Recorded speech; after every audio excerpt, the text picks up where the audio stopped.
Sim, às vezes dá certo. Vai começar.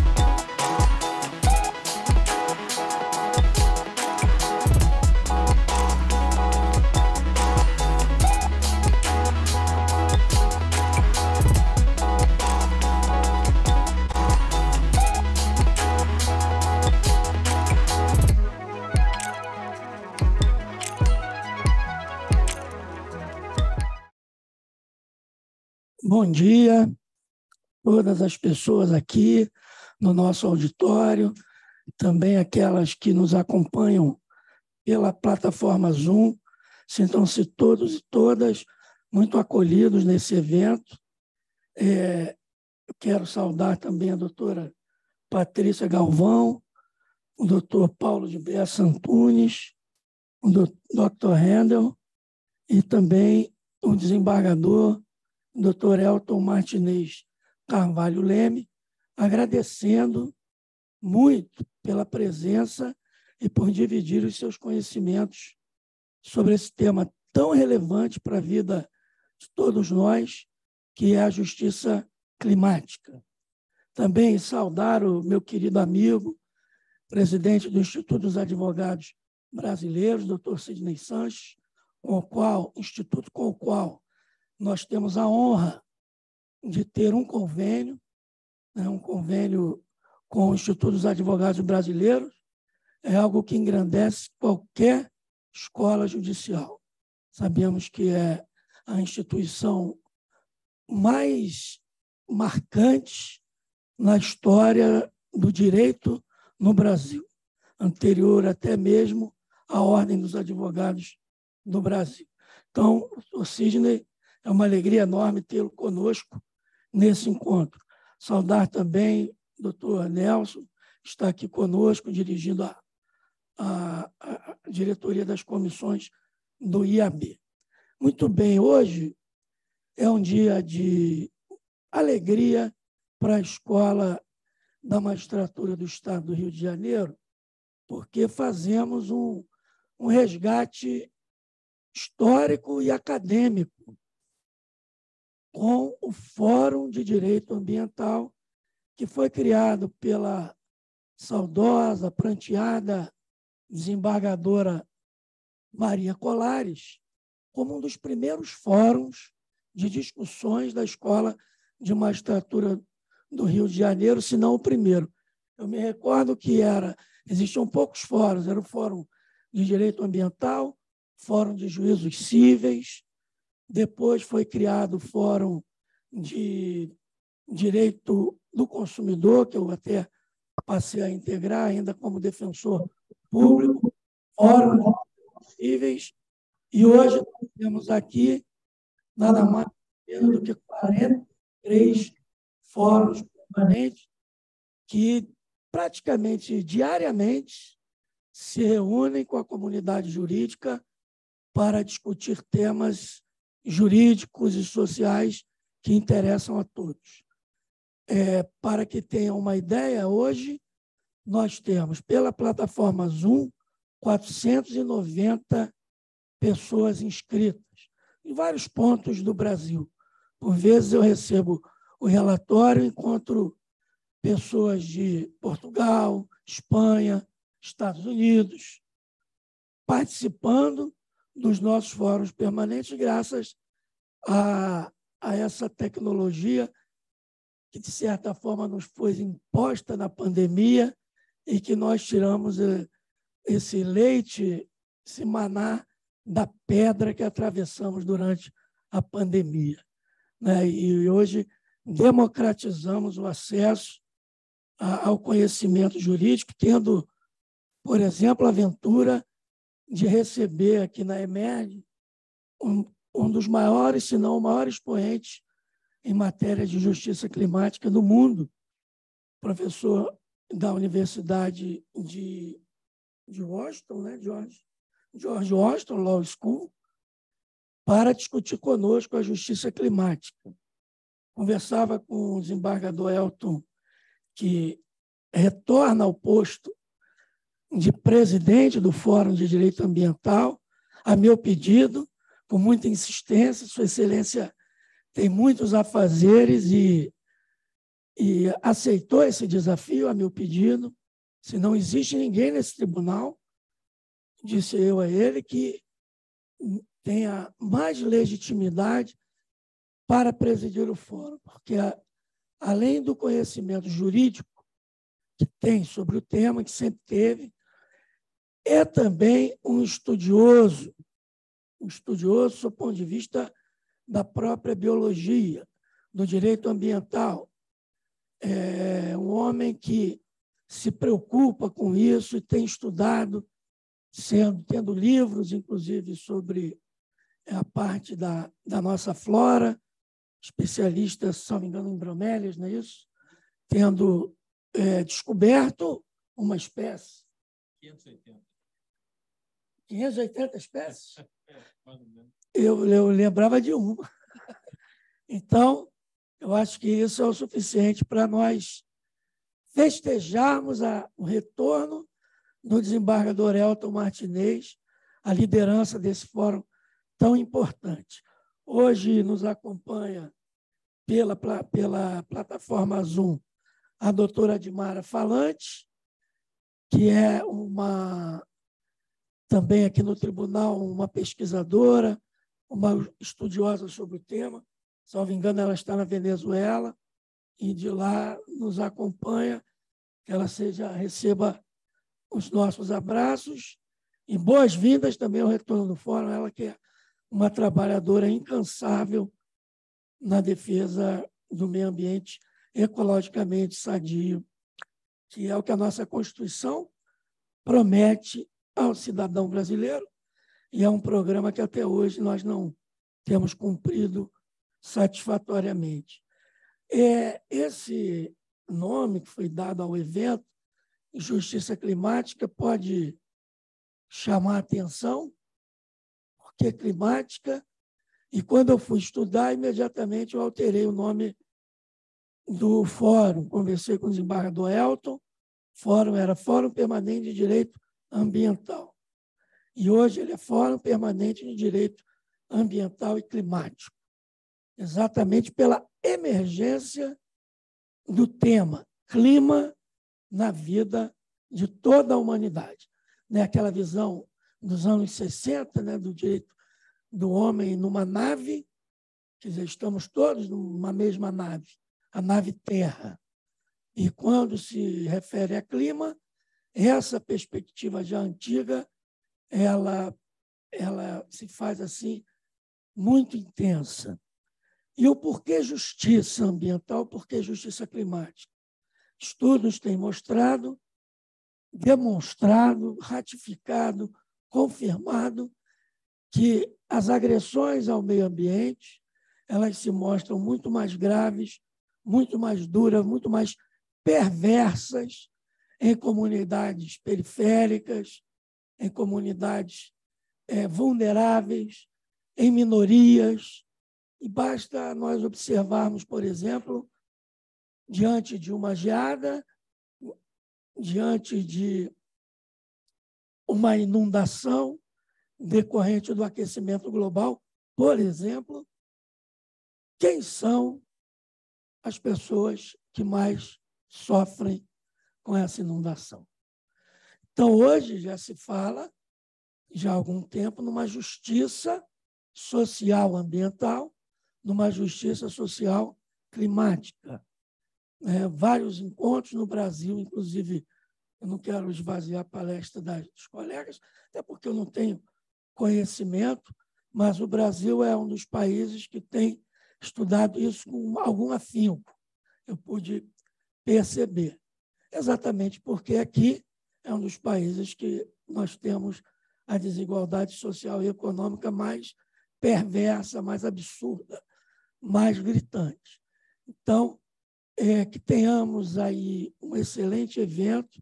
Eu dizia para o desembargador Elton que nós estamos tendo aqui na Escola da Magistratura, iniciou semana passada e acaba quarta-feira, a auditoria interna. E hoje é exatamente a minha, do meu setor, da direção-geral. Eu não vou poder participar de todo evento, mas eu vou, com muita alegria, passar a presidência dos trabalhos para o presidente do Fórum Permanente, o desembargador Elton Martinez, renovando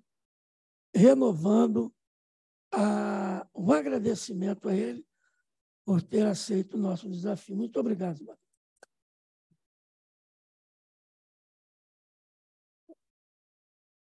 Seja bem-vindo. Bom dia a todos. Eu quero inicialmente cumprimentar meu querido amigo, desembargador Marco Aurélio Bezerra de Mello, diretor-geral da Emerge, a quem agradeço pelas gentis palavras e agradeço o convite para voltar a estar à frente aqui desse Fórum Permanente de Direito Ambiental, agora renovado com a ideia climática, reforçando, obviamente, falamos de ambiente, falamos de clima, está inserido na ideia ambiental, mas ao trazer o tema, nós exatamente destacamos a emergência climática. Quero cumprimentar também a nossa vice-presidente, doutora Dimara, que está na Venezuela, mas estava com dificuldade, eu não sei se ela já conseguiu ingressar, mas, de qualquer forma, fica aqui o meu abraço, cumprimento igualmente e agradeço muitíssimo a presença de dois grandes especialistas na questão climática. Aliás, inaugurar o Fórum Permanente de Direito do Ambiente e Climático com duas grandes autoridades, como nós temos aqui agora, é uma grande honra. Então, cumprimento o professor doutor Randall Abate, seja muito bem-vindo, e também a doutora Patrícia Galvão Ferreira. Cumprimento igualmente o nosso debatedor e palestrante oficial, o doutor Paulo Bessa Antunes, que está presente aqui em todos os nossos eventos ambientais. Seja muito bem-vindo, mais uma vez bem-vindo à casa. Quero cumprimentar também o doutor Sidney Sanches, presidente da IAB, e a doutora Leila, que é diretora cultural do IAB também, e todos os presentes e aqueles que nos assistem à distância. É um pouco frustrante, né, presidente, essa questão da distância, né, que eu sei que nós temos aí mais de 400 pessoas nos assistindo, mas nós não vemos, né? Então, aquela sensação de dar aula, né, para a distância sem interação, que é tão boa, que é tão estimuladora para a nossa atividade. Mas o fato é que esse evento Justiça Climática, que foi idealizado pelo nosso diretor-geral, o desembargador Marco Aurélio, na verdade, era um momento oportuno para até a reinauguração desse fórum permanente. É um tema fundamental. É um tema fundamental porque, com toda a realidade climática mundial, nós não podemos ter outra conclusão a não ser aquela que nós já ultrapassamos o ponto de não retorno. Nós já estamos sentindo na própria pele há tempos os efeitos e as consequências da mudança climática através dos vários eventos que acontecem cada vez com mais intensidade, com mais frequência, como secas, incêndios, inundações, frio intenso, calor intenso, a própria pandemia, que é um subproduto da alteração climática e do aquecimento global, enfim, com consequências seríssimas para as relações humanas, para as relações sociais, a ponto de até desagregar a própria sociedade. Então, eu diria que as consequências devastadoras que sentiremos cada vez mais, com mais frequência, da mudança global do clima, ela tem o potencial de metamorfosear a sociedade, nem transformar, que a transformação pressupõe a passagem de um estado para o outro, com uma gradação. E a metamorfose não, a metamorfose se acorda de um jeito, você dorme de um jeito e acorda do outro. Foi exatamente o que aconteceu da pandemia. A sociedade se metamorfoseou de um dia para o outro, numa condição terrível de clausura, de medidas extremas sanitárias, e isso é consequência, e é a realidade, e é exatamente consequência dessa realidade climática, como eu disse, porque nós já ultrapassamos o ponto de não retorno. E o tema justiça climática é um tema muito amplo, que ele permite múltiplas abordagens, não só, como destacou o desembargador Marco Aurélio, a questão da própria justiça social, à medida que as pessoas mais vulneráveis do ponto de vista social e do ponto de vista econômico são aquelas que primeiro sofrem as consequências negativas das agressões do meio ambiente, portanto, da própria questão climática, mas é apenas as pessoas que primeiro sofrerão, porque todos nós sofreremos igualmente as consequências da mudança do clima. Então, esse estado de coisas é democrático, porque atingirá a todos, faltará água para todos, faltará alimento para todos, o calor será para todos, o frio será para todos, enfim. E isso nós entenderemos nos anos que se seguem. Isso cada vez se tornará mais frequente. Mas nós podemos também entender o tema justiça climática como a justiça instituição, os litígios climáticos, que cada vez são mais frequentes, não só os litígios climáticos, os propriamente ditos, que são aqueles que têm origem nos tratados, na Constituição, nas leis específicas que protegem o clima e que promovem, por exemplo, os princípios da adaptação e da mitigação, aqueles que querem forçar o Estado no seu conceito amplo, a promover medidas mitigatórias ou medidas necessárias e adaptativas à nova realidade climática, mas nós temos também aqueles litígios que são impropriamente climáticos, são aqueles que têm na sua base um elemento climático, um fenômeno climático, mas, na verdade, ele interfere na relação pessoal. Então, ele altera, por exemplo, a relação contratual. Então, nós temos, na verdade, a base desse litígio no Código Civil, no Código do Consumidor. E é interessante isso, porque as pessoas não perceberam ainda que a mudança do clima ela altera até a doutrina do ponto de vista da responsabilidade civil, né? A questão do caso fortuito da força maior, né? Porque a força maior, por exemplo, o caso fortuito é aquele evento imprevisível e, portanto, inevitável. E a força maior, embora o nosso Código Civil não faça distinção, mas é importante que se diga que aí entre os eventos da natureza são aquilo que nós podemos prever, ou seja, uma grande tempestade, um terremoto, um vulcão, são fatos que nós podemos prever, mas nós não conseguimos evitar.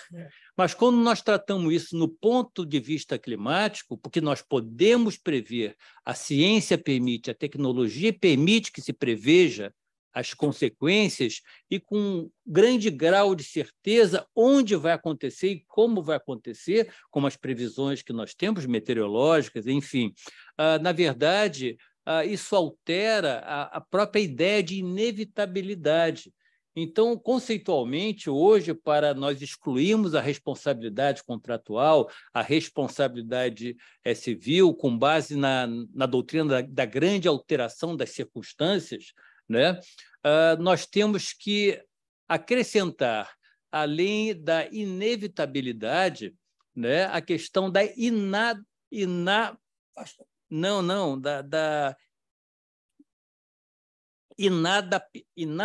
inadaptabilidade, ou seja, a impossibilidade de não adaptar a novas condições climáticas. Eu cito um exemplo, sem querer me alongar muito e tirar o tempo dos palestrantes, um caso julgado há muitos anos atrás, em que uma siderúrgica entrou contra a empresa de fornecimento de eletricidade, porque toda vez que tinha uma tempestade de raios, desligava o alto-forno, desligava o fornecimento, desligava o alto-forno com um imenso prejuízo para a cadeia produtiva, o que se verificou naquele tempo que a empresa de energia não se adaptou à realidade climática e não adequou os equipamentos para proteção para aquele volume de raios naquele período, naquela região.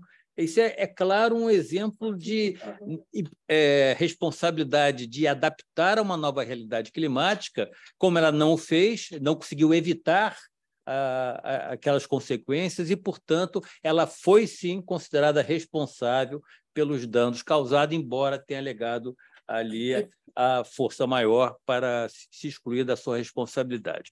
Dito isso, e não querendo mais me alugar, porque o tempo é apaixonante, eu passo imediatamente a palavra para o Dr. Randall Abate, a quem, mais uma vez, cumprimento e agradeço a presença.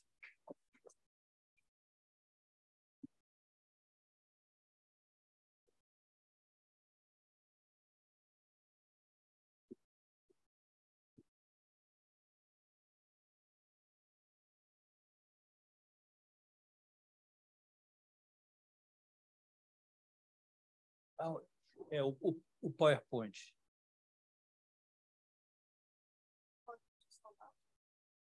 Agora. Yes, standing here. Exactly. I would like to control. He needs to control the presentation. Have something.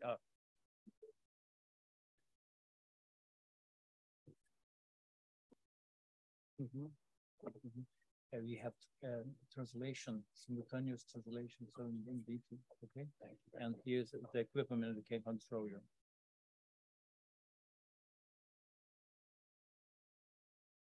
Ele vai falar em inglês, então eu acho que vai ter tradução. Os senhores, por favor, já estão com os equipamentos de tradução simultânea.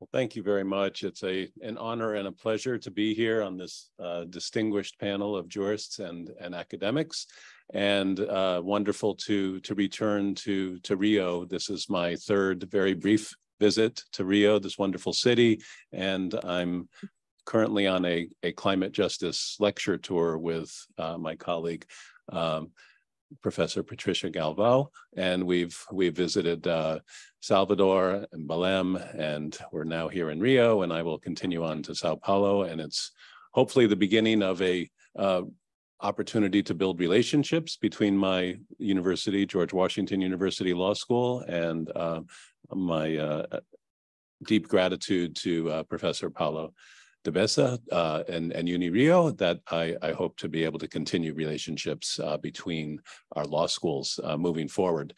This is certainly a topic of great interest to me. Climate justice has been an area that I've been writing and teaching on for about 2 decades now. And what the presentation I'm going to share with you today is based on a chapter that I've prepared for a forthcoming book. And it's actually a book that is geared for judges who are addressing climate litigation cases. And also Professor Galvão has contributed a chapter to this book that she will be addressing in her presentation today. We had hoped the book would be ready for today's event, but we're told it's going to be published later this year. It's a compilation of chapters by scholars from all over the world on different aspects of challenges that climate change adjudication faces in the court system. So there's a lot of complexity, and the topic that I'm going to be addressing is one of many of those examples of complexity of climate litigation, and that's the concept of standing, gaining access to the courts to bring a lawsuit. So I want to give you a brief roadmap of what I'd like to cover here. First of all, I want to give you a sense of the nature of standing and how it has come up in climate litigation, how it is a barrier in some jurisdictions and not a barrier in others, how it is jurisdiction specific, and how in climate litigation, given the urgency of what's at stake in the climate change context, I will be making arguments that there needs to be a relaxation of the barrier of standing to get into court to litigate climate change matters. So I'll give you some case studies of how standing has been a barrier to gaining access to the courts to litigate on climate change issues. The US and New Zealand and Philippines, 3 of the case studies that I address in the chapter. There are many other countries that I also examine. Brazil is not one of them, so I'm very interested to hear your input about the experience in Brazil.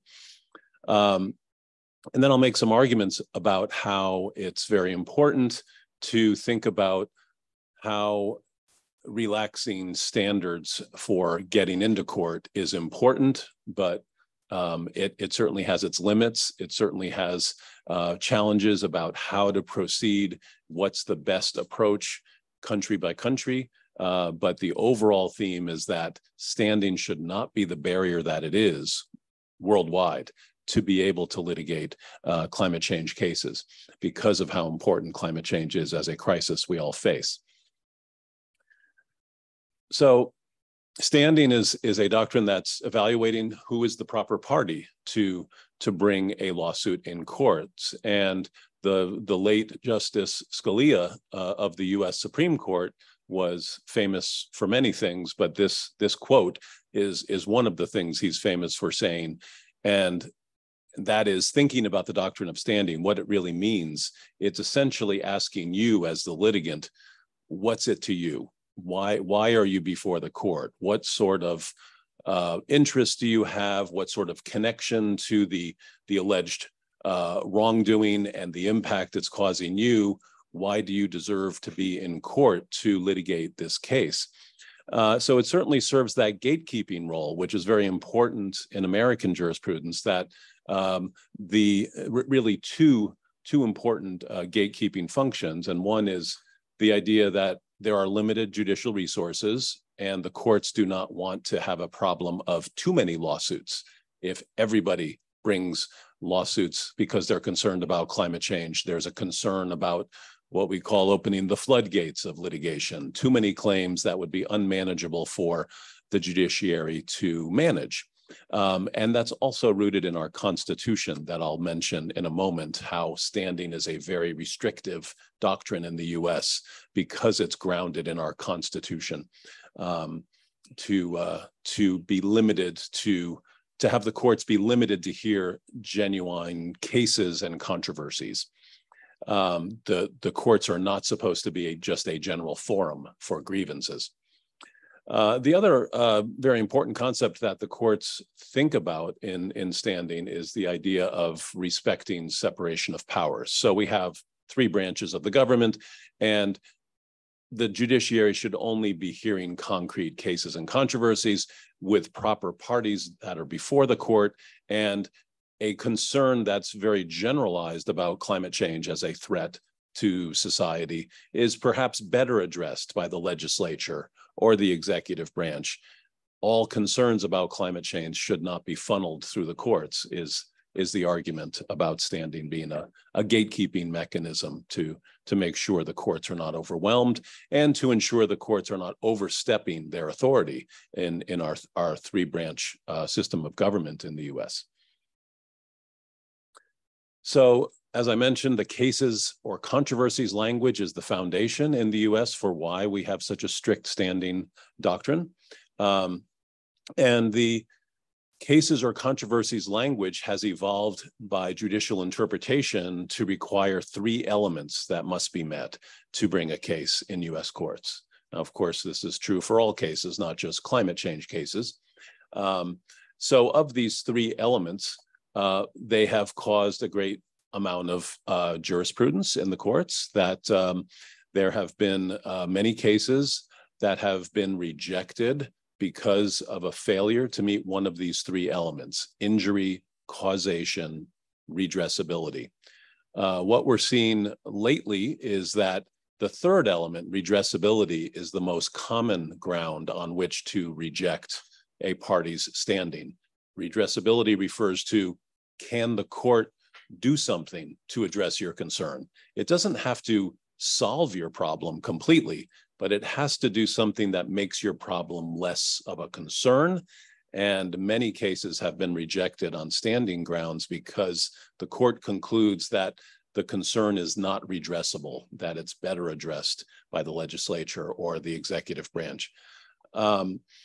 Causation has been a challenge in some of the cases as well, but that's less of a concern these days because of a growing field of climate attribution science, which is helping strengthen that causal link between the alleged wrongdoing and the impacts that are being felt. Much of these climate litigation cases are grounded in that science of causation between source of action or inaction and the impacts that are felt. But many famous cases in the US were rejected on causation grounds as well. So these types of elements that we see in the US are also barriers in other jurisdictions around the world. But we also see jurisdictions that are completely at the opposite end of the spectrum that allow what is known as universal standing, that you can go to the courts with any kind of concern and have your case heard. And that is certainly a powerful mechanism to get climate change litigation moving forward. But there's also some limits to even universal jurisdiction that might not be good enough given how challenging the climate crisis is, and I'll address that later. And then there's kind of a middle ground, and I think this might be where Brazil sits, and that is the idea that there is a reduction in the barrier to bring cases like climate litigation to the courts because they are in the public interest. They are able to more readily proceed in the courts. So environmental and other public interest oriented claims do not face such strict barriers to be able to get into the courts. So there are some jurisdictions that are in that middle category of standing. So my argument in the chapter is that regardless of which of those three systems, strict, middle, or very permissive, the threshold for climate litigation needs to be as low as possible on a global basis because this is a shared global challenge. Climate change is so threatening. We want to make sure the courts can do the most they can to resolve disputes about climate change. And certainly with climate litigation, we're seeing a lot of cases that are designed to protect disproportionately burdened communities. In many ways, the courts are their only chance to secure justice because they are underrepresented, because they don't have the political or economic power to be able to have their concerns heard in legislative forum. The courts are really their best opportunity. So this might be indigenous communities or other disproportionately underrepresented communities like youth plaintiffs who are under the age at which they can vote. So they are more likely to rely on the courts to be able to get the law to protect them more effectively because they can't yet elect the representatives they want. And also the challenge here is that standing it can be such a barrier that having an understanding that it should not be the barrier that it has been is a recognition that for every rule, there are many exceptions. As lawyers, we understand that. And so this is one argument that of many that would say, generally, these elements must be met, but under certain circumstances, they should be relaxed because this is a context that requires special attention.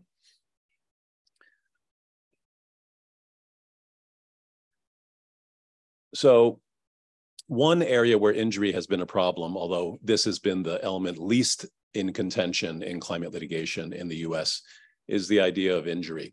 So injury has become interpreted in climate litigation to be an easier element to meet over time, over the past decade. And one example is that environmental claims generally in the US, injury has been broadened to include not just direct injury to you physically or economically, but also your interest in conserving the environment, your interest in enjoying recreation, your interest in enjoying aesthetics. All of these are recognized as injuries in US law, which makes environmental standing already broader than some areas of law. And then when we add climate change as an injury, recent cases have recognized that not only physical injury related to climate change is sufficient, but psychological harm from climate change is also recognized as an injury. So there's a growing movement among youth that are expressing their climate anxiety that they face because their future is so uncertain with all the threats of climate change. And those allegations of psychological harm from the threat of climate change have been recognized as valid injury. So initially, some of the climate change cases faced a barrier that, well, climate change affects everybody. So perhaps your injury isn't sufficiently specific to you, and therefore we might conclude that you haven't suffered injury, and that's the idea of injury to all is injury to none, but that has not proved to be a barrier of late in the climate litigation space in the US. As I mentioned, causation has been a bit of a challenge because of that scientific causal link between action or inaction and impact, but that is becoming less of a problem with the advance of climate attribution science. And of course, redressability as the most concerning barrier that remains. How climate change cases ought to be better reserved for the other branches. So this is one case that is from 2007. It was originally rejected, I believe, in the Federal Circuit Court, Ninth Circuit Court of Appeals in the U.S. And this is just an example of how tragic it is for standing to be a barrier for disproportionately burdened communities to have their day in court. So this was a community of 400 Native Alaskan a community of 400 Native Alaskans in the North Slope of Alaska, way at the top of the state, very cold and remote area of Alaska. And this community lives still to this day, 15 years later, after this photo was taken, this very narrow strip of land, very vulnerable to sea level rise and coastal erosion. And what they were seeking was the money to pay for their relocation 10 miles inland to get to a place of safety so they would not literally see their community go underwater. Because a federal agency, the U.S. Army Corps of Engineers, back in 2005, projected that this community had about 20 years to stay on this land before it would be uninhabitable. And here we are in 2023, and they're still living there, trying to find a way to get to safety. The federal, so who did they sue when they bring this lawsuit? They didn't sue the federal government. They didn't sue the state government of Alaska. They sued 24 of the major multinational oil and gas companies who are collectively contributing a very significant portion of global greenhouse gas emissions. So there's some statistics now that less than 100 multinational corporations are responsible for about 2/3 of our global greenhouse gas problem. So many of those major multinational corporations, and you know the usual suspects, in Brazil, that would be Petrobras, but in the US, that was ExxonMobil and BP and Sunoco and Shell.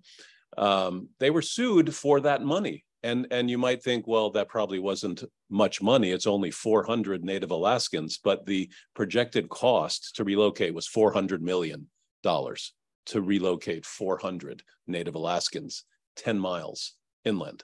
So of course, they didn't have that money. And they brought this lawsuit, and it's relevant to this presentation because their claim was denied on standing grounds. They weren't even able to go to court and make their arguments about the reasons why these corporations should be responsible for paying those damages. So it was rejected on causation grounds and on redressability grounds.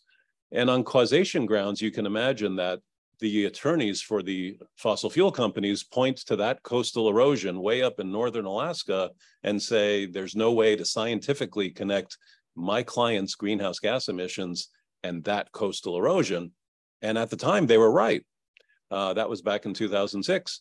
But now, less so. We're seeing climate attribution science evolve in a way that perhaps if this claim were brought in 2023, it would not have been rejected on causation grounds. But the redressability concerns still remain. The court ultimately used the political question doctrine to conclude that this claim should be brought to the legislative branch. We have the Federal Clean Air Act. If you want climate justice relief, you should bring claims under our Federal Clean Air Act. You should not be finding a creative way to use common law to bring this lawsuit. So there's a lot more to say about that, but I wanted to give you the standing piece of it. So we're seeing this experience in slightly different ways in other countries where standing is a barrier. So New Zealand has a similar problem in that there's a special damage rule that is a similar barrier that keeps plaintiffs that have otherwise strong cases from getting into court, getting rejected on standing grounds to litigate climate change cases. And in the Philippines, interestingly, they have a great body of jurisprudence on environmental protection, creatively using common law and other mechanisms to gain access to the court to get relief for youth and other vulnerable communities. But recently, a 2017 case, there was an effort to sue the government to compel the government to consider this proposal about a road sharing proposition, which was the idea that it's so difficult to walk or bike in the Philippines' major cities because they're overrun by cars. And of course, that's bad for climate change. And so this was a lawsuit to try to compel the government to do something that is more equitable in terms of allowing access for walkers and bikers instead of the roads being exclusively for cars.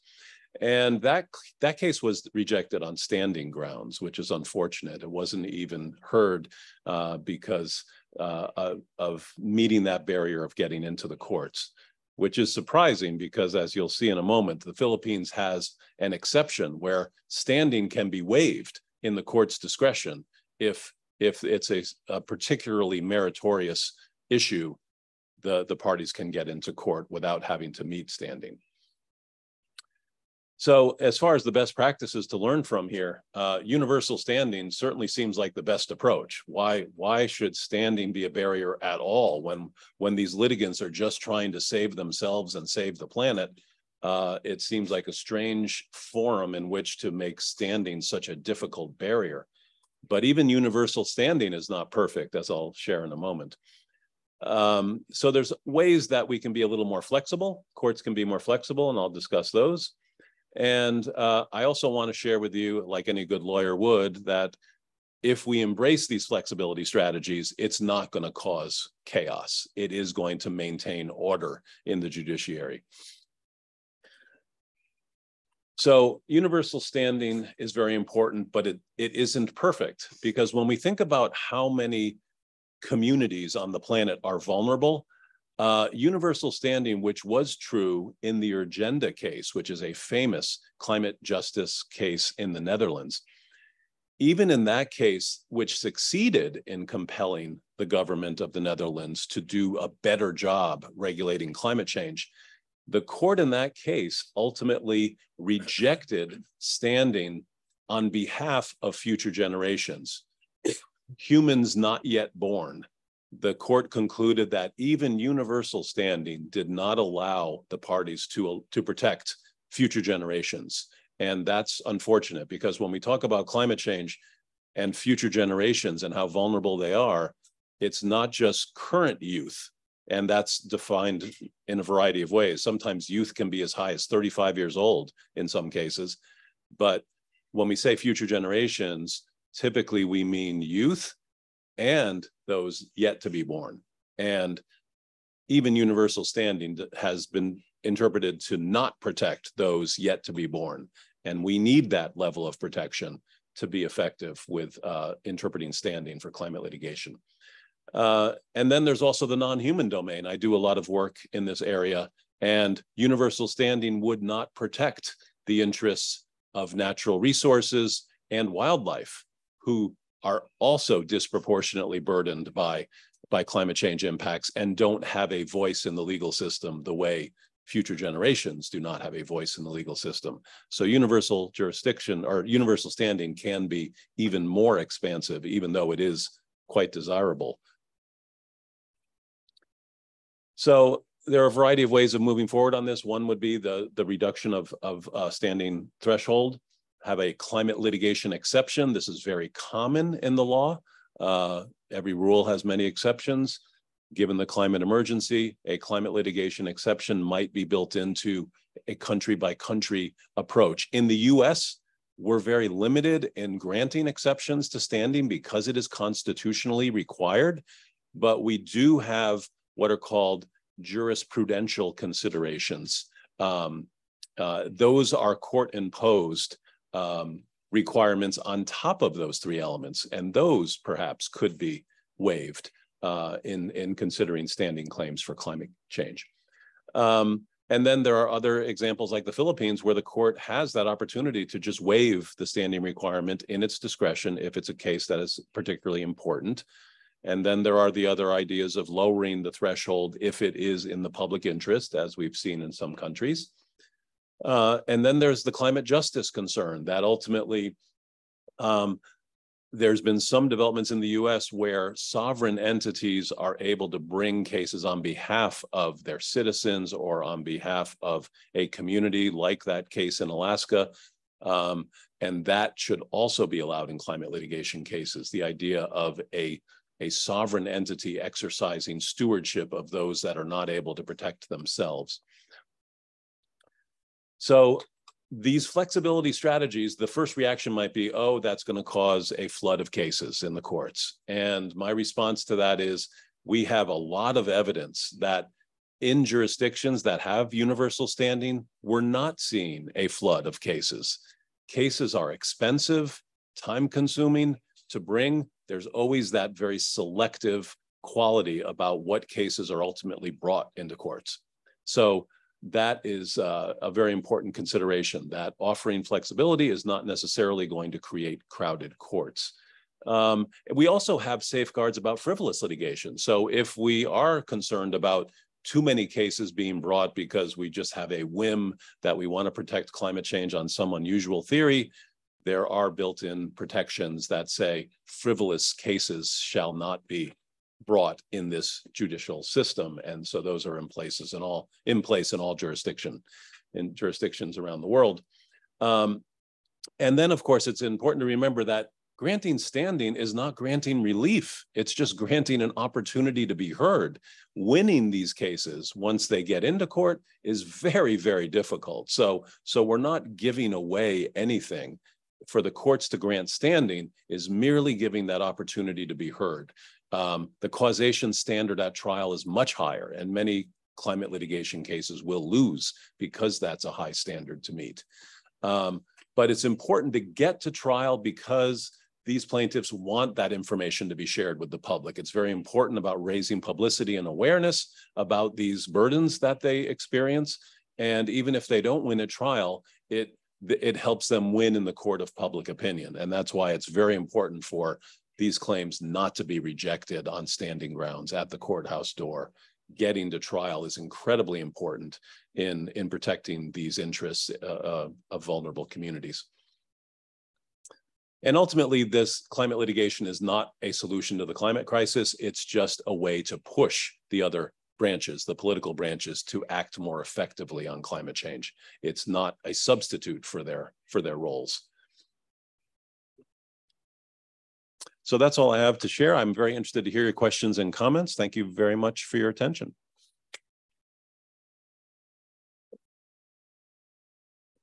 Muito obrigado. Muito obrigado, Dr. Randall, por sua magnífica palestra, com tantos temas instigantes. Eu estava aqui comentando com o Paulo exatamente alguns aspectos, né? Como é difícil estar diante de uma corte para litigar com tantas barreiras, ou seja, quando a regra é não litigar, é não ingressar, é não ser ouvido. Enfim, há um grande desafio aí para superar essas barreiras pelo mundo, mas gostaria de ouvir e passo imediatamente a palavra para a doutora Patrícia Galvão Ferreira. Please, the control. No, the control. Thank you. Também tem uma apresentação em PowerPoint, não é isso, doutora Patrícia? Sim.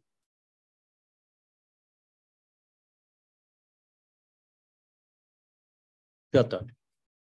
Já está? Enquanto eles estão colocando ali a apresentação em português.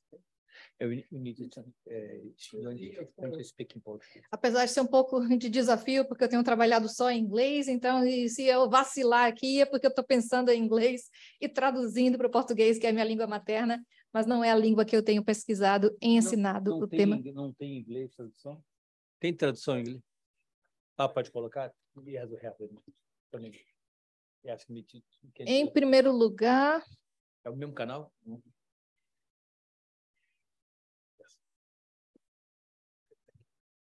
Bom dia aos que estão presentes aqui e aos que nos ouvem via Zoom. É um enorme prazer para mim estar aqui neste evento e uma honra contribuir para essa discussão que marca a reinauguração do Fórum Permanente de Direito Ambiental e Climático.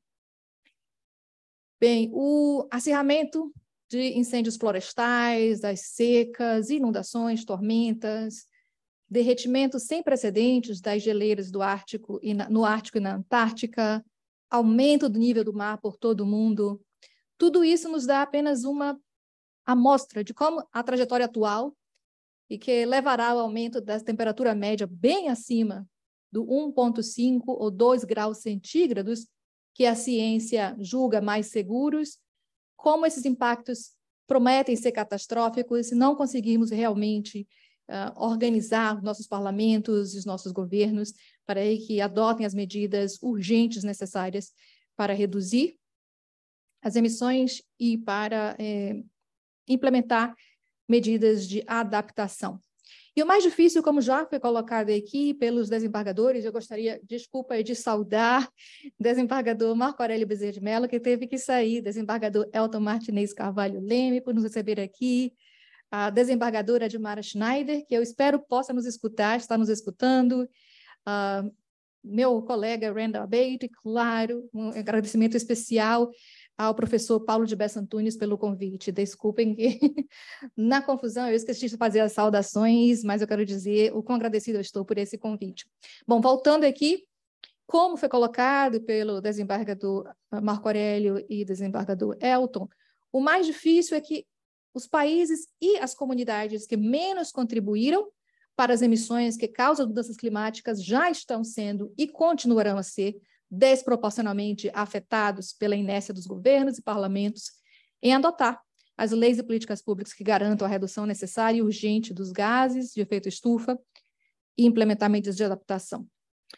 Há um reconhecimento crescente de que os efeitos da mudança climática estão afetando e afetarão cada vez mais diversos direitos e garantias fundamentais protegidos tanto em sistemas jurídicos nacionais quanto internacionais.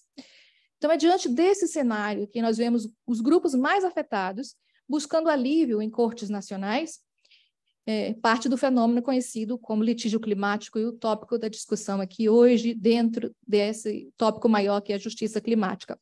Então, as ações climáticas por todo o mundo têm aumentado em número, mas também em alcance geográfico, variedade e em sofisticação. E o Poder Judiciário, portanto, na maioria dos países, tem assumido um papel de protagonismo crescente na declaração e na concretização dos direitos humanos sob ameaça em virtude da emergência climática e da omissão dos demais poderes estatais.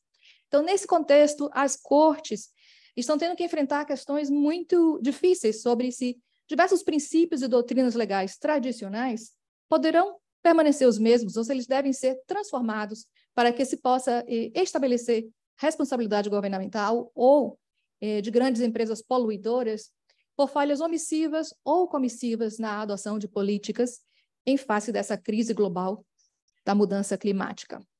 Então, de forma geral, os fundamentos jurídicos de litígio climáticos em cortes nacionais continuam, claro, a ser embasados nas constituições, na lei e na busca pelo cumprimento e concretização das políticas públicas climáticas de cada país.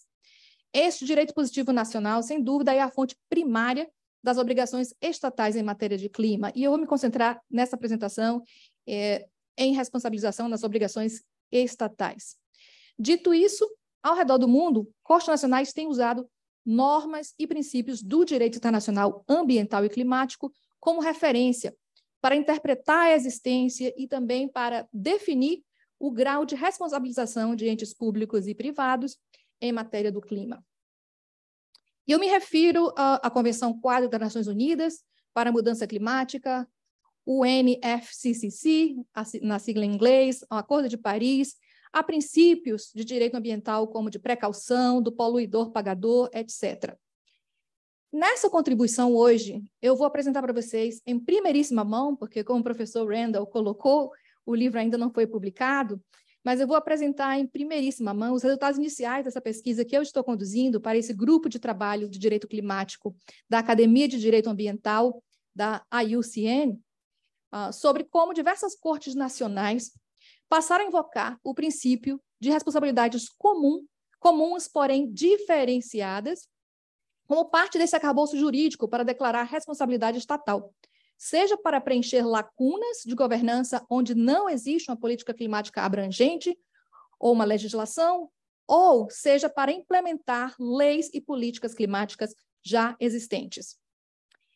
E você pode perguntar por que esse fenômeno é surpreendente? Ele é surpreendente porque esse princípio, que eu vou chamar de CBDR, que é a sigla em inglês, mas que é o princípio de responsabilidades comuns, porém diferenciadas, esse princípio é o que se chama uma norma de direito internacional outward looking. Ela cria obrigações Estado para Estado. Agora, ela está pela primeira vez sendo utilizada para ajudar a definir obrigações dentro do próprio Estado. Então, está havendo uma transformação desse princípio, de um princípio de Estado para Estado, que regula relações e obrigações Estado-Estado, para um princípio que passa a regular obrigações intraestatais. Então, nessa apresentação, o que eu vou fazer é introduzir primeiro alguns conceitos, falar um pouco sobre esse princípio das responsabilidades comuns, porém diferenciadas, CBDR, que alguns de vocês devem estar familiarizados, mas talvez outros não. Vou falar um pouco desse conceito de orçamento global de carbono e do conceito de contribuições justas, ou na versão em inglês, ou na terminologia em inglês, fair shares. Esses conceitos vão ser importantes para vocês entenderem como as cortes nacionais estão invocando este princípio nas suas decisões de litígio climático. Eu também vou analisar muito rapidamente aqui, e eu convido vocês, então, a ver esse estudo em mais detalhe quando for publicado mais tarde esse ano, mas eu vou fazer só algumas considerações, analisar como as cortes ao redor do mundo estão invocando esse princípio de CBDR nas decisões climáticas, com atenção especial para uma decisão da Holanda, Urgenda, e uma decisão da Corte Constitucional da Alemanha, Neubauer. E eu vou finalizar argumentando que a justiça climática, que é o tema do nosso evento hoje, que a justiça climática está no pano de fundo dessa transformação. São os grupos mais vulneráveis que estão provocando essa transformação desse princípio de responsabilidades comuns, porém diferenciadas, de um princípio regulando relações Estado-Estado, e para um princípio que é orientador para estabelecer obrigações jurídicas em âmbito nacional. Então, primeiro vamos falar sobre o princípio das responsabilidades comuns, porém diferenciadas. Esse princípio, como o nome já diz, tem alguns elementos. O primeiro é que todos os países têm a responsabilidade de, através da participação na Convenção Marco das Nações Unidas para o Clima e agora no Acordo de Paris, eles assumiram o compromisso de reduzir suas emissões e de fazer ações ou medidas de adaptação aos impactos do clima. Mas, apesar de todos terem essa obrigação, responsabilidade comum e de fazer a sua parte, essas obrigações também devem ser diferenciadas, de acordo com critérios de equidade. Por exemplo, os países que contribuíram mais historicamente ou com mais contribuições atuais agora continuam contribuindo mais, seja per capita, emissões de gases de estufa per capita ou absolutas, para a concentração desses gases, eles deveriam, claro, atuar mais. Os países que têm mais capacidades financeiras e tecnológicas também deveriam atuar mais. E também tem uma questão de equidade do nível de desenvolvimento. Os países que ainda precisam, por exemplo, reduzir pobreza, não teriam as condições de priorizar as ações climáticas na mesma medida que os países desenvolvidos. Então, esses são critérios que já vêm sendo colocados no desenvolvimento do direito internacional climático. E, por fim, existe um outro elemento que é muito importante nesse princípio de responsabilidade comum, porém diferenciada, que é a liderança dos países desenvolvidos. Os países desenvolvidos assumiram o compromisso e é uma obrigação de liderar a resposta ao desafio climático e apoiar países de desenvolvimento com financiamento e transferência de tecnologia. Então, eu queria rapidamente colocar como houve uma transformação desse princípio desde a Convenção Quadro do Clima de 92 e do Protocolo de Quioto, está errado aí, Quito, me desculpem, em 1997, e o Acordo de Paris. Antes, essa divisão, países desenvolvidos e desenvolvimento, norte e sul, era bastante marcada, tanto na Convenção Quadro quanto no Protocolo de Quioto. Os países desenvolvidos tinham uma obrigação legal de adotar as medidas, enquanto os países de desenvolvimento, eles deviam fazer isso de forma voluntária no início. Os países desenvolvidos deveriam prover financiamento e apoio tecnológico aos países em desenvolvimento. Isso mudou no Acordo de Paris, porque houve um softening, né? Agora, essa divisão não é tão grande entre norte e sul. Agora, as obrigações comuns, que são autodiferenciadas, ganhou mais relevância. Então, há uma obrigação vinculante de todos os estados para preparar e comunicar sucessivas metas de corte e medidas de adaptação, as ANDCs.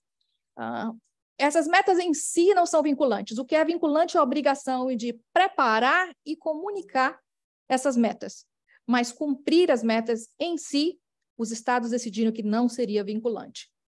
No entanto, apesar de ter havido essa diminuição dessa divisão, ainda existe uma divisão norte e sul. Há ainda obrigações diferenciadas, dependendo de se você é um país desenvolvido ou um país em desenvolvimento. Países desenvolvidos têm que continuar mostrando liderança. Então, há uma expectativa normativa de que eles vão fazer mais e mais rápido do que os países de desenvolvimento. Só que isso é vago, não existe exatamente um consenso de como será essa liderança. E os países desenvolvidos têm a obrigação também de prestar esse apoio financeiro e tecnológico para países de desenvolvimento. Isso é muito importante, particularmente os mais vulneráveis, e isso é parte desse princípio ainda, regindo as relações entre os estados. Agora, muito rapidamente, eu não sei se muitos de vocês já escutaram ou já analisaram essa questão do orçamento de carbono. De forma bastante simplificada, o orçamento de carbono é a quantidade de gases de efeito estufa que os pesquisadores consideram que ainda pode ser emitida até que a atmosfera do planeta esquente entre os graus 1,5 e 2 graus centígrados, que é a temperatura que foi politicamente consensuada como mais segura pelos países, baseada nesses dados científicos, que foi inserida como objetivo de longo prazo no Acordo de Paris. Essa temperatura já aparecia em diversos relatórios do painel intergovernamental de mudança climática, e também esse orçamento do carbono já aparece nos relatórios do IPCC, desde o relatório 4, o relatório especial da temperatura 1,5, o último relatório, o relatório número 6. O princípio das responsabilidades passa a ser importante quando se discute, ok, agora a gente já sabe que esse é o orçamento de carbono que nós temos restando. Agora, como vamos dividir os direitos desse orçamento restante entre os países? Aí, uma ideia seria dividir per capita. Então, se o país é mais populoso, teriam um espaço maior para emitir, mas isso não seria justo, porque alguns países contribuíram mais, têm mais capacidade tecnológica e financeira, e então isso deveria ser levado em consideração. Então, essa é a discussão. Agora, nós temos uma ideia do orçamento restante e temos que dividir esse bolo restante entre os países de forma equitativa. Agora, rapidamente, a questão das contribuições justas. O problema é que, no Acordo de Paris, a ideia é que cada Estado-parte vá definir o que eles consideram que seja a contribuição justa deles, ou que parte eles vão levar desse bolo. Então, isso não é definido internacionalmente. Cada país vai propor a sua contribuição ou fair share.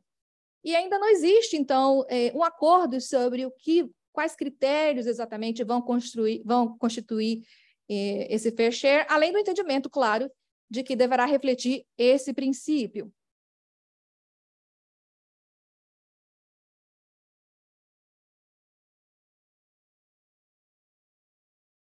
Bom, então, nesse cenário é que as cortes estão tendo que encontrar conteúdo normativo nesse princípio de responsabilidade comum, porém diferenciado. E como é que eles têm encontrado um conteúdo normativo nesse princípio, de novo, que originalmente é o princípio para regular relações Estado-Estado?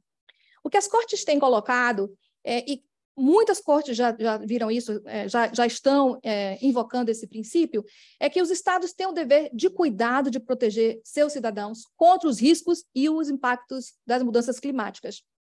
Mas, considerando a natureza global da mudança climática, eles só podem fazer isso efetivamente, só podem prover essa proteção efetivamente se eles participarem de boa fé em esforços cooperativos multilaterais, sendo a Convenção Quadro e o Acordo de Paris os mais importantes.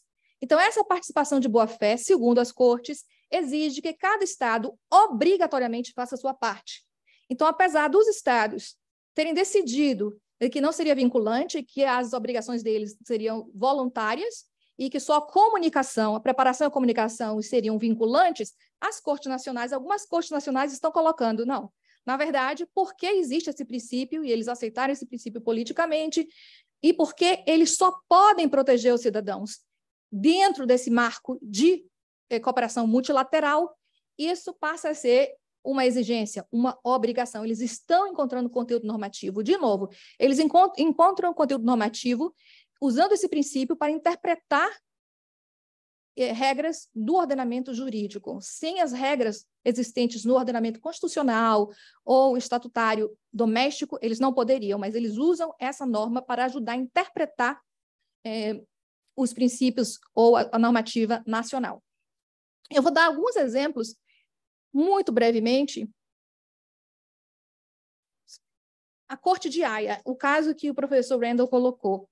O caso Urgenda contra a Holanda, em 2015, a Corte de Haia, isso foi depois confirmado pela Corte Suprema da Holanda, declarou que o poder discricionário do governo para decidir sobre quais níveis de cortes de gás de efeito estufa estaria limitado, porque seria necessariamente a participação, o engajamento desse Estado no regime cooperativo internacional.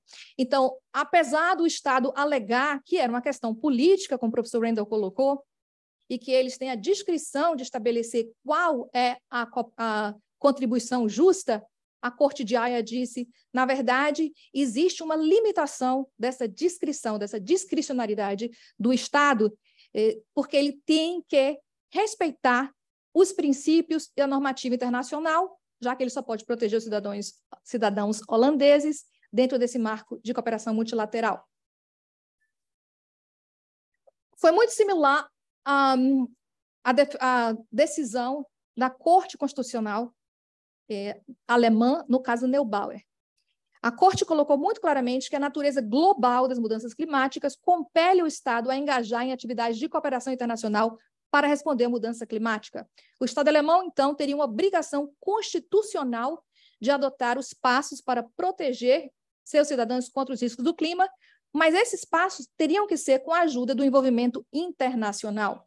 Essa obrigação incluiria tanto a negociação de tratados para promover a necessária ação multilateral, quanto efetivamente a implementação das contribuições individuais acordadas no contexto da Convenção Quadro. Por que isso é importante? Por exemplo, já existe agora uma jurisprudência da Corte Constitucional alemã dizendo que não poderia, como Donald Trump, por exemplo, se retirar completamente da Convenção Quadro, porque isso estaria desamparando os cidadãos alemães, já que a Alemanha não pode unilateralmente ou mesmo minilateralmente proteger cidadãos. Então, ele tem obrigatoriamente que participar de boa-fé. O que a Corte alemã disse, no entanto, é que existe uma discricionalidade sobre qual o nível exato de participação. Desde que esteja participando, a Corte não quer dizer exatamente qual vai ser essa participação, mas não poderiam, já seria uma violação de direito constitucional alemão, e se um governo alemão agora decidir se retirar completamente do mecanismo multilateral. Rapidamente, eu vou falar agora das responsabilidades diferenciadas, de novo, convidando os que estão interessados a ir mais fundo, lendo esse artigo e outras discussões sobre o tema, mas aqui é só para dar um aperitivo do como as cortes estão lidando com esse tema tão complexo. Eu quero falar um pouco sobre...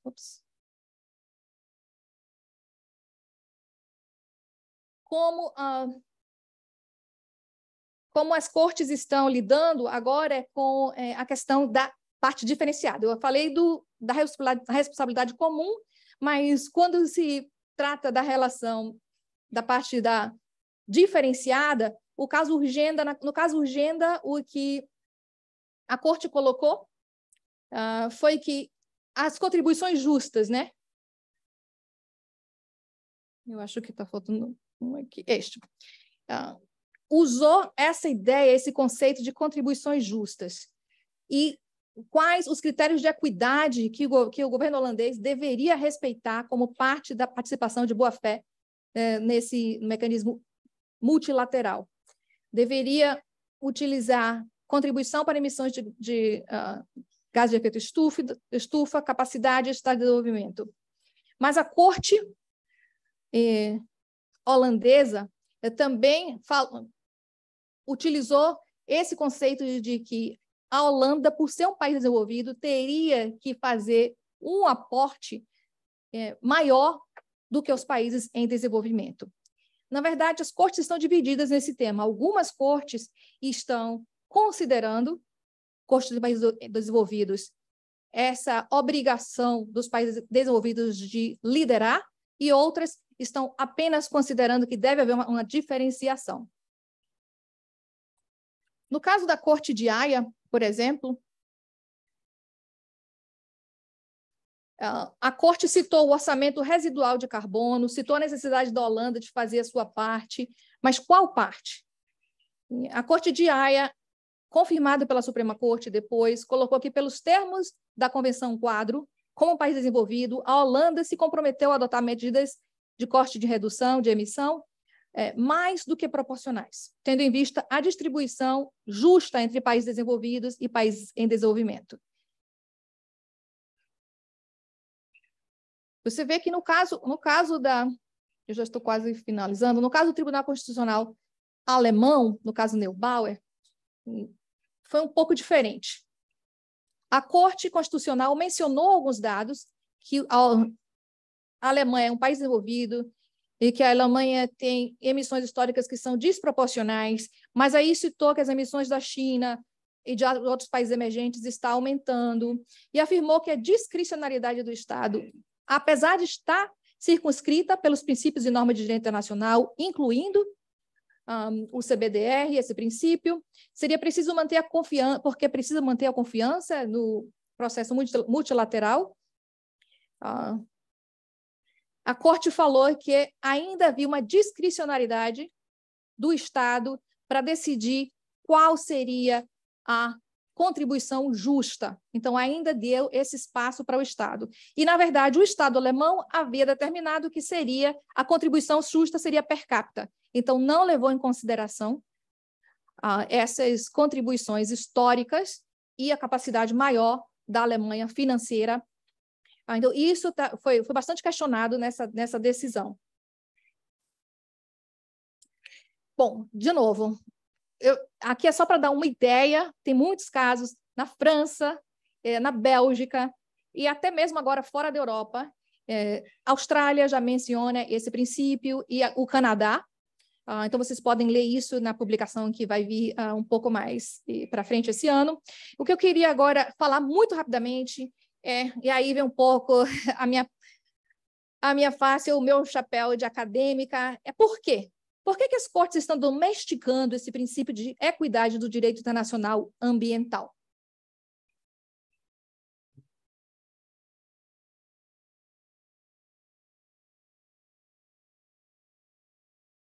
Existe um teórico de direito internacional, Antônio Xenopoulos, de Oxford, que ele fala que as cortes nacionais estariam invocando cada vez mais princípios e normas de direito internacional pela mudança da natureza das normas adotadas pelos estados, por meio de tratados.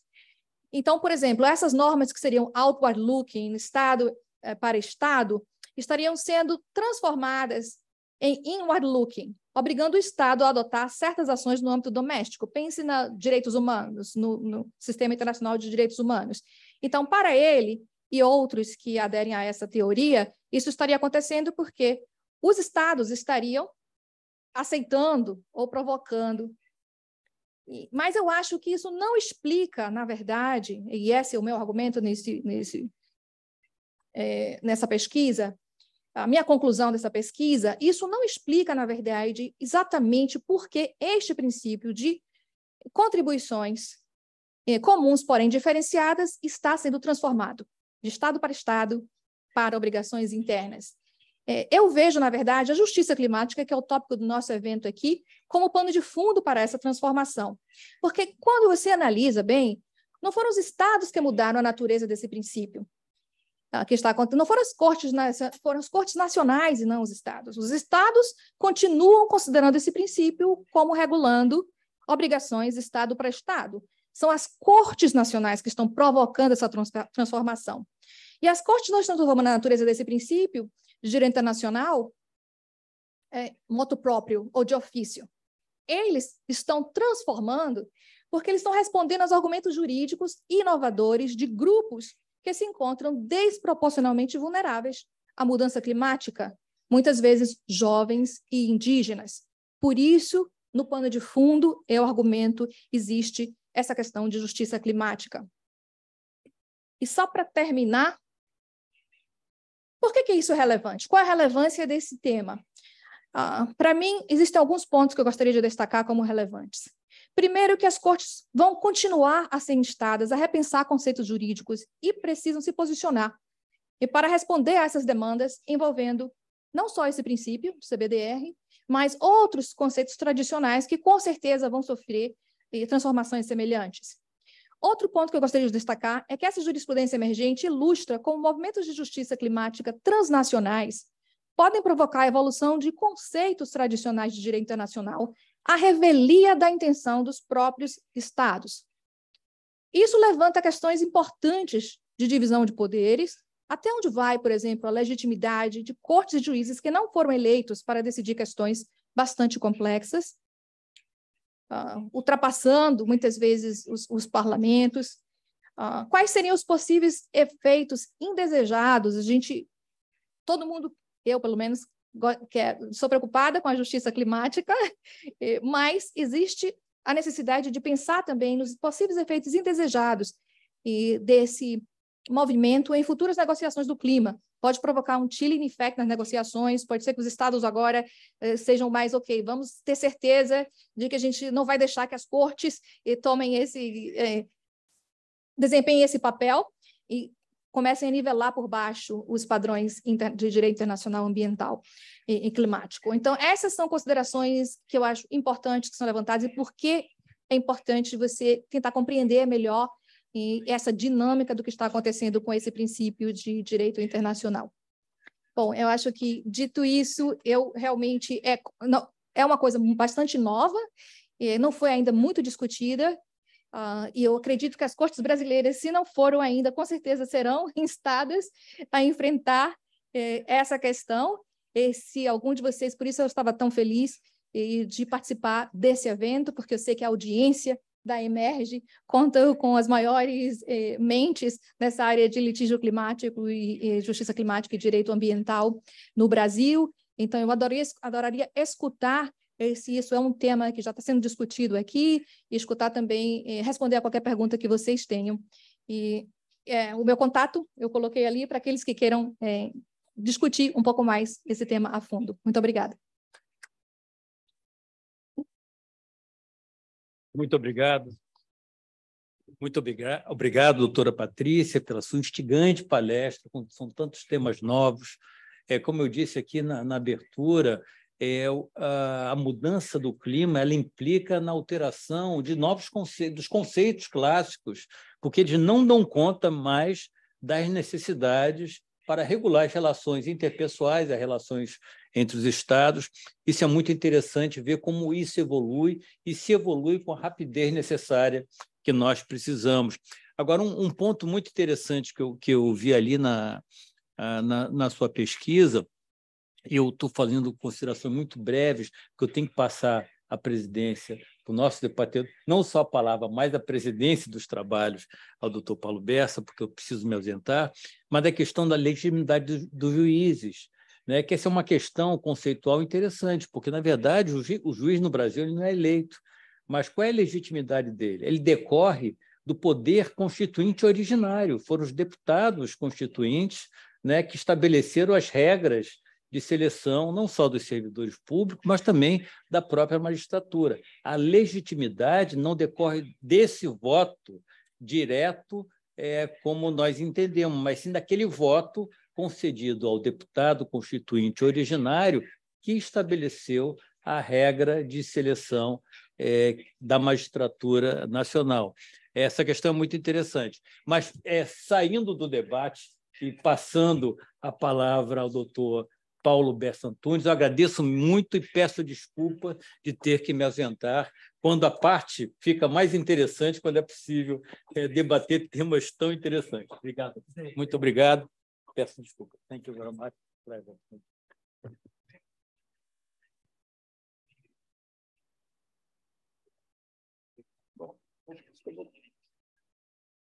Está ligado aqui?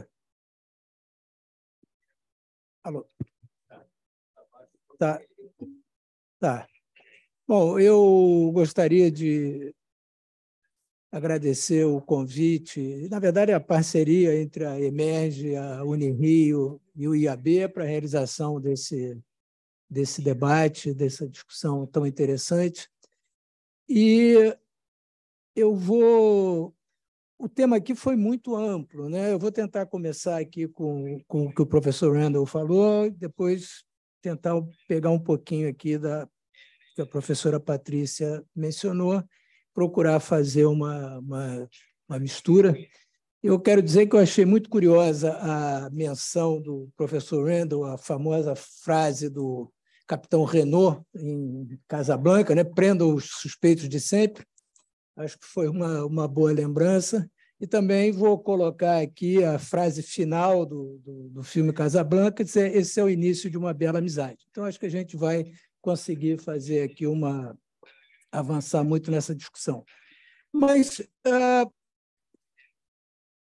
eu acho assim, eu quero tentar fazer um papel um pouco mais crítico sobre isso, porque acho que alguém precisa dizer que o rei está nu, né? E eu acho que a gente não está conseguindo avançar nessa colocação de que o rei está nu, né? Quer dizer, o que acontece? Se a gente pegar esse conceito de standing que foi apresentado aqui pelo professor Randall, o que a gente observa é que, na verdade, há uma tendência, principalmente nos tribunais norte-americanos, que foi vamos dizer assim, foi a questão básica da discussão dele, há uma tendência de uma jurisprudência defensiva, ou seja, evitar os casos, né? Procurar sair fora dos casos. Eu acho que isso vem muito dentro daquela daquela discussão dos famosos casos Chevron, né? E aí eu chamo a atenção que a indústria do petróleo ela é assim uma fonte de jurisprudência ambiental inesgotável, né? Sempre a gente encontra as empresas de petróleo gerando aí jurisprudência. Mas essa questão da legitimidade de ação, no Brasil, ela não se coloca de forma tão veemente, porque nós temos a Lei da Ação Civil Pública, que permite um amplo acesso ao Poder Judiciário. Acho que o problema que nós temos no Brasil não é propriamente de acesso ao Poder Judiciário, é de sair do Poder Judiciário, né? Eu acho que essa que é a grande questão que a gente enfrenta aqui. Mas tanto as associações civis, né, organizações não governamentais, como até mesmo o próprio indivíduo, eles contam com capacidade processual para enfrentar essas questões. Nós temos o Ministério Público, que é um grande autor dessas demandas, e as associações civis elas têm cada vez mais procurado propor ações em defesa de vários interesses ambientais, e já existem algumas ações em curso na Justiça brasileira discutindo o problema das mudanças climáticas. As que eu tenho conhecimento, na verdade, são dirigidas contra o governo federal por questões de desflorestamento na Amazônia e como isso teria colaborado para essa chamada mudança climática, essa coisa toda. Agora, acho também o seguinte, processo judicial, ações judiciais, elas precisam ser pragmáticas. Eu acho que não é assim, ainda que se possa tentar construções mais sofisticadas do ponto de vista filosófico, nós precisamos entender que esse conceito de futuras gerações é um conceito muito abstrato. Até que futuras gerações nós estamos falando? Daqui a 500 anos? Daqui a 200 anos?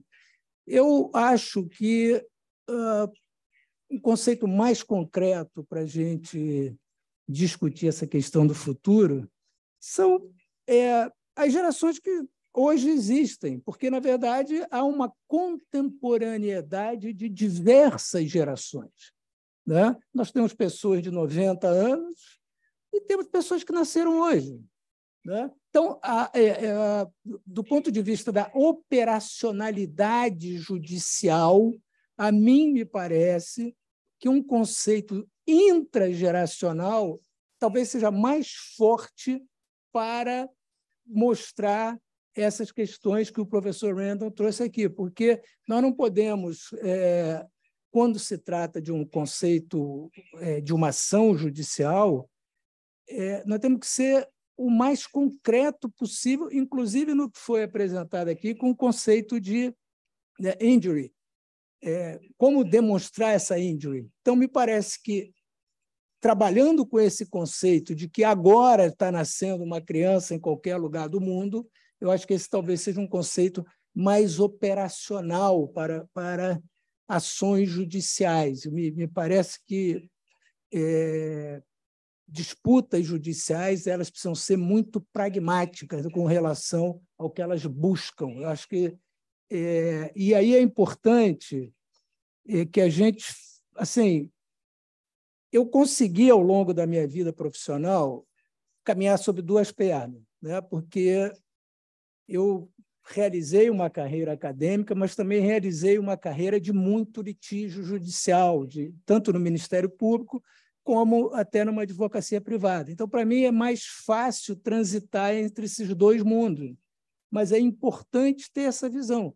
Processos judiciais têm uma carga de pragmatismo, e nós não podemos perder isso de vista, porque senão nós podemos ter uma bela causa e essa bela causa ela não tem, vamos dizer assim, a construção jurídica adequada. E me parece que o que foi falado aqui pelo professor Randall com relação ao caso lá do Alasca, da comunidade do Alasca, é interessante, mas aí eu acho que a gente tem que voltar a um conceito que, para o direito brasileiro, ele é relativamente tranquilo, que é aquela velha definição romana, né, do rebus sic stantibus, enquanto as coisas permanecerem como estão. Né? Então, dentro a própria coisa julgada, né, a res iudicata, nas questões ambientais e climáticas, elas não podem perder, no meu modo de ver, essa ideia de que elas valem enquanto as coisas permanecerem como estão. Então, isso é muito, muito importante na medida em que você tem desenvolvimentos científicos, não é? Alguma coisa que há 20 anos atrás não se conseguia provar, hoje já se consegue ter uma certeza maior. E aí é um conflito muito importante que para o advogado é difícil entender, é que o direito trabalha com segurança. E a ciência ela é intrinsecamente mutável. Uma verdade científica hoje. Não é? A física lá de Galileu era uma, a física de Einstein é outra. Isso não quer dizer que a física de Galileu estivesse errada, quer dizer que naquele momento era um outro conhecimento científico que se tinha. Agora, nós precisamos também, acho que aí é uma questão que a gente precisa combinar, é que desde que foi feita a Convenção Quadro das Nações Unidas para a Mudança Climática, né, lá no ano 1992, as emissões de gases de efeito estufa aumentaram. Ou seja, o rei está nu.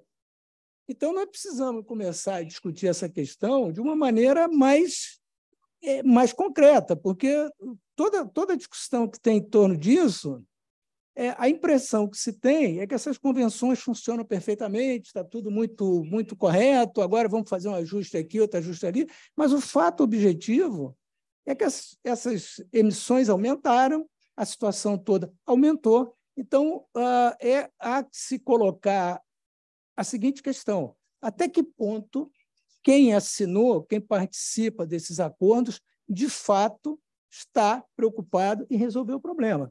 A discussão que eu vejo muito hoje com relação a crédito de carbono e negociação de permissões, de poluição e tudo mais, me parece muito mais uma discussão voltada para negócio do que propriamente para a proteção do sistema climático. Não é?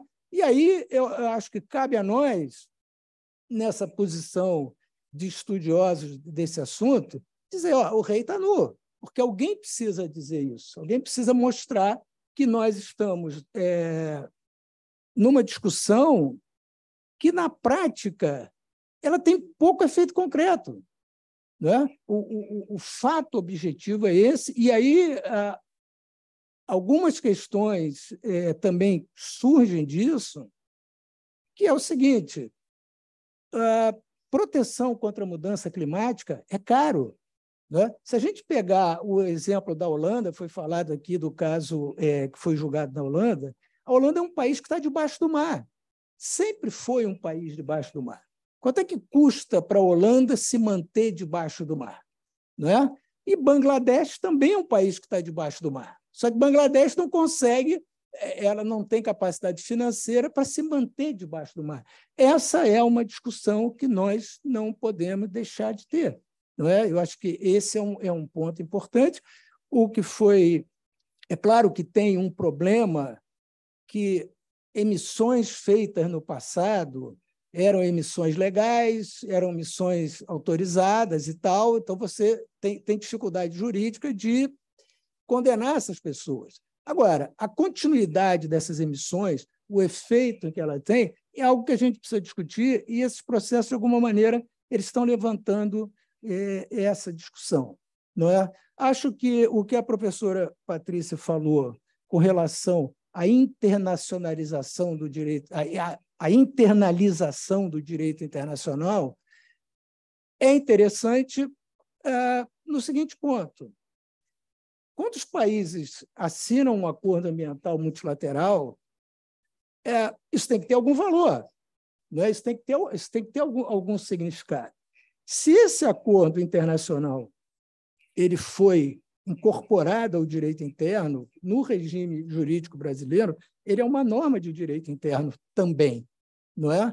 E ele pode ser, vamos dizer, implementado, que se busque, que se dê concretude ao que está lá, dentro dos tribunais nacionais. E aí é uma outra questão que é importante, é o seguinte: uma corte ela é parte de um determinado Estado.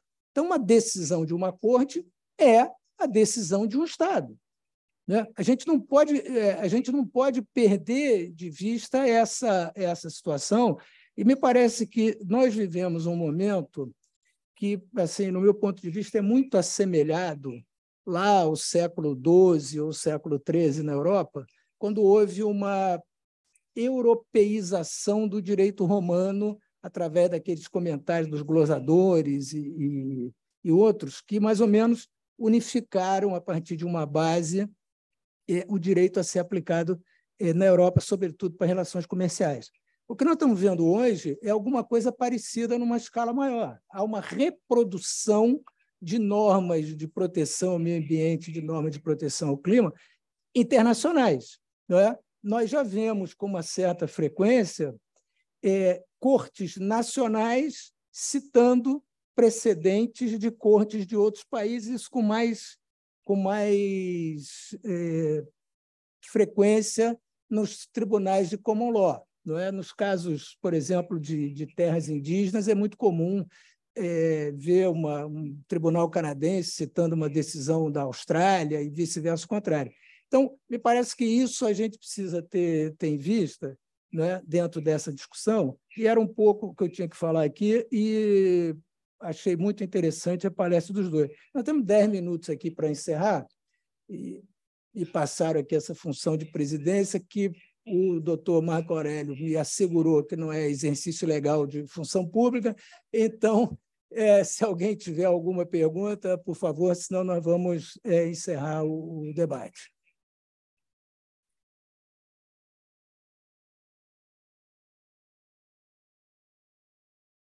O contato é 3, hein? Por favor. Por favor. Aproveitando essa oportunidade valiosa de estar aqui, eu gostaria de escutar. Gostaria de escutar um pouquinho mais sobre esse comentário que o senhor colocou, que eu acho super importante realmente, de que quando o Brasil e outros países incorporam esses princípios, ordenamentos, etc., no direito interno, eles se tornam vinculantes. Então, por exemplo, se o Brasil, na lei marco brasileira do clima, determinar que a contribuição justa do Brasil é uma redução de 50% até o ano 2030, por exemplo, isso seria vinculante, você poderia ir à corte, às cortes nacionais, e o Brasil, o governo deveria responder por isso. Mas eu acho que o que essas cortes estão fazendo é um pouquinho diferente, então eu queria escutar um pouco a sua opinião sobre isso. A ideia é que novos parlamentos não poderiam retroceder, porque assim, se o ordenamento interno for modificado por novos parlamentos, e aí se decidir que o Brasil não quer mais participar da Convenção Quadro, quer se retirar da Convenção Quadro, quer se retirar do Acordo de Paris, que isso não seria uma violação constitucional. O uso desse princípio por essas cortes está dizendo que, na verdade, não, que porque é obrigatório, a única forma dos países protegerem seus cidadãos é participando desse processo multilateral, não se poderia retirar completamente, porque o Brasil não poderia unilateralmente. Então, eu gostaria de escutar um pouco, uma provocação, o que o senhor acha desse debate a partir do ordenamento brasileiro. Bom, olha só, o tema não é um tema simples, mas lembre-se que o Acordo de Paris ele estabelece um período de 4 anos para o país se retirar do acordo. Esses 4 anos eles não são por acaso. Na verdade, eles coincidem com o período de uma administração na maioria dos países. No caso do Donald Trump, por exemplo, ele foi retirar os Estados Unidos do acordo, mas ele tinha 4 anos para fazer isso, ele perdeu a eleição. Então, eu acho que essa já é uma pequena salvaguarda. A outra questão os tribunais brasileiros têm trabalhado com o conceito de proibição de retrocesso ambiental. Esse é um conceito que veio, vamos dizer, do direito de seguridade social. No caso brasileiro, ele foi discutido num tribunal em Portugal, e lá o tribunal português entendeu que não era bem assim. Não é? É uma questão difícil, não acho que seja uma solução fácil, mas me parece que aí é mais uma decisão de natureza política, porque o que a gente também acho que tem que ter um certo cuidado, nós, como profissionais do direito, nós temos uma tendência natural a achar que o direito vai resolver tudo. Tem questões que estão no campo político. Vejo que essa discussão que nós temos hoje, que se chama do globalismo, né, que é uma coisa... O que é esse globalismo que se fala? São tendências ultranacionalistas que atribuem a uma espécie de uma elite internacional mandar em cada país. Né? Então, a ONU seria o expoente máximo dessa elite internacional a tentar regular a vida dos países. Não há dúvida que nós estamos... que uma questão climática é uma questão mundial, internacional, só pode ser resolvida internacionalmente. A questão é, do ponto de vista político, os países estão dispostos a assumir isto desta maneira? Eu tendo e temo que ainda não existe esse consenso. Os países ainda não têm essa visão, e é muito simples constatar isso. As emissões estão aumentando. Por quê? Infelizmente, cada um olha para o seu umbigo. Né? E, usando a expressão daquela fábula alemã, o rei está nu. Nós precisamos colocar isso. Então, infelizmente, e aí eu acho que outra questão é o seguinte, nós temos que dar mais concretude a essa questão das mudanças climáticas. Ela tem que se tornar mais pé no chão. Os exemplos têm que ser mostrados de uma maneira mais decisiva. Enquanto ela ficar numa discussão abstrata, nós teremos dificuldade. Por quê? Grande parte da população do mundo, a maioria da população do mundo, está preocupada com o que ela vai comer amanhã. E enquanto eu não conseguir transformar isso pegar essa questão climática num dado concreto do dia a dia dessa massa mundial, nós vamos ter dificuldade. Então, a mim me parece que essa questão se decide no âmbito político e não no âmbito jurídico. E acho que aí, nós que somos profissionais do direito, nós temos que fazer uma espécie de autocrítica, no sentido de que o direito não tem solução para tudo. Muitas questões se decidem no campo político. Então, não sei se respondi, mas é como eu penso. Mais alguma pergunta? Senhores, eu vou tomar a liberdade de dar a palavra aqui para o nosso presidente Sidney para encerrar o nosso debate aqui, porque a presença dele é importante. Uma palavra rápida, caso deseje, se não considero como falado, e vou fazer uma saudação, vou fazer a distribuição aqui. E aqui tudo tem certificado. Quando se distribui o certificado, eu faço uma breve saudação, parabenizar dois palestrantes, o Instituto dos Advogados Brasileiros, que é uma casa, né, enfim, voltada para o estudo jurídico. Promover esses encontros é muito importante, especialmente num tema tão sensível para a humanidade. O Dr. Paulo Bessa, que é presidente da nossa Comissão de Direito Ambiental, tem desenvolvido um trabalho muito importante, eficiente, ativo e vocal nas questões, né, aflitivas, né, do clima, do meio ambiente, enfim, que não só afeta o Brasil, mas toda a humanidade. Então, eu parabenizo, né, os dois, uma felicidade poder compartilhar esse momento e ter o Instituto apoiando um importante evento na recepção de dois importantes expoentes do estudo de direito ambiental no mundo. Parabéns pelas palestras. Thank you very much for your presentation. Congratulations for your words. Really, really important. Thank you. Ok, então, cortes adjourned. Encerrado o assunto. Muito obrigado. Até a próxima.